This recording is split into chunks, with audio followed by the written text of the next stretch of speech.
Vallabhaneni Vamsi custody health పిటిషన్లపై Vijayawada SC ST court తీర్పు వాయిదా వేసింది.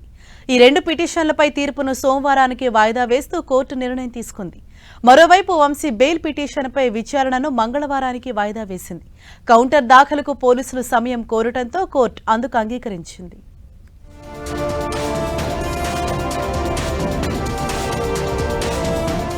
వంశీ కేసులో బెయిల్, కస్టడీ పిటిషన్లపై విచారణ ముగిసింది. ఈ రోజు తీర్పు వెలువరిస్తారని భావించినప్పటికీ న్యాయాధికారి సోమవారానికి తీర్పు వాయిదా వేయడంతో ఉత్కంఠ ఇంకా కొనసాగుతోంది. సాక్ష్యాలను తారుమారు చేసేలా ఫిర్యాదుదారుణ్ణి బెదిరించిన కేసులో వైసీపీ నేత వల్లభనేని వంశీ రిమాండ్ ఖైదీగా ఉన్నారు. ఈ కేసు విచారణ విజయవాడలోని ఎస్సీ ఎస్టీ కోర్టులో గత 3 రోజులుగా సాగింది. ఇరువైపులా వాదనలు ముగియడంతో ఈ రోజు తీర్పు వెలువడుతుందని అంతా భావించారు. అయితే ఈ రెండు పిటిషన్లపై సోమవారం తీర్పిస్తామని చెప్పి విచారణ వాయిదా వేశారు న్యాయమూర్తి.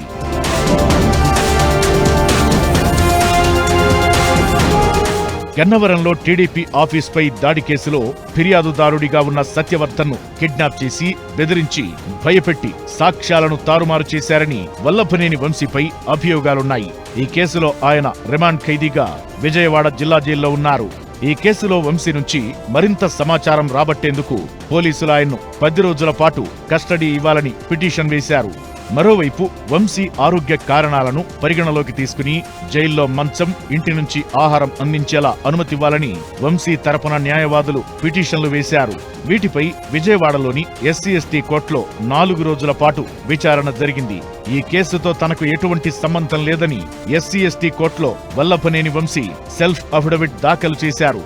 సత్యవర్ధన్ పోలీసుల దగ్గర ఉన్నారు కాబట్టి మళ్లీ సీన్ రీకన్స్ట్రక్షన్ అవసరం లేదని అఫిడవిట్ ద్వారా చెప్పారు. వంశీని కస్టడీకివ్వాలని వేసిన పిటిషన్పై విచారణ జరిగింది. ఈ విచారణలో ప్రాసిక్యూషన్ వంశీనిస్తే మరిన్ని ఆధారాలు సేకరించడంతో పాటు ఈ కిడ్నాప్ వ్యవహారంలో మరింత మంది సూత్రధారులు, పాత్రధారులు తెలిసే అవకాశముందని వాదనలు వినిపించారు.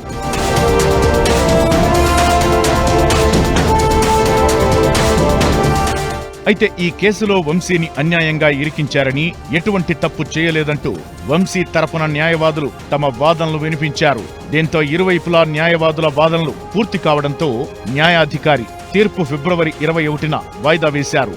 చివరకు ఈ తీర్పు సోమవారానికి వాయిదా పడింది. ఇదిలా ఉంటే వంశీ ఆరోగ్య పరిస్థితిని దృష్టిలో ఉంచుకుని జైల్లో మంచం సౌకర్యం కల్పించడంతో పాటు ఇంటి నుంచి ఆహారం తీసుకొచ్చేందుకు అనుమతివ్వాలన్న పిటిషన్పై విచారణ జరిగింది. అదేవిధంగా ఈ కేసులో వంశీకి సంబంధం లేనందున బెయిల్ మంజూరు చేయాలని కోరుతూ వంశీ తరపున దాఖలైన పిటిషన్పై కూడా విచారణ జరిగింది. వంశీ ఆరోగ్య విషయంలో జైలర్ను, ప్రభుత్వ ఆసుపత్రి సూపరింటెండెంట్లను కోర్టుకు పిలిపించి వారి అభిప్రాయాలను న్యాయమూర్తి తీసుకున్నారు. 3 వైద్యులతో కమిటీ వేసి నివేదిక కోర్టుకివ్వాలని ఆదేశించారు. టేలర్ బోన్ సమస్య వల్ల వంశీకి మంచం మాదిరి ఎత్తున్న టేబుల్ ఏర్పాటు చేయాలని, ఆహారం ఇంటి నుంచి తెచ్చుకునేందుకు అనుమతివ్వాలని వంశీ న్యాయవాదులు కోరారు. అయితే వైద్యుల నివేదిక వచ్చిన తరువాత కోర్టు నిర్ణయం చెబుతామని న్యాయాధికారి తెలిపారు. ఈ పిటిషన్పై కోర్టు నిర్ణయం వస్తుందని న్యాయాధికారి చెప్పడంతో అందరూ ఆసక్తిగా ఎదురుచూశారు. కానీ పలు కారణాలతో తీర్పును సోమవారం వెల్లడిస్తామని చెప్పారు.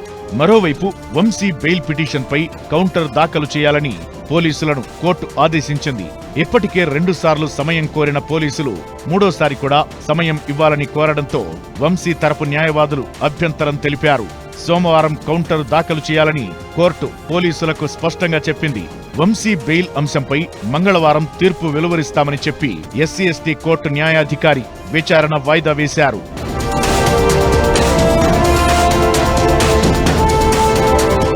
మొత్తానికి Vallabhaneni Vamsi custody petition, bail పిటిషన్తో పాటు వంశీ ఆరోగ్య విషయంలో వేసిన పిటిషన్పై తీర్పులపై ఉత్కంఠ కొనసాగుతోంది.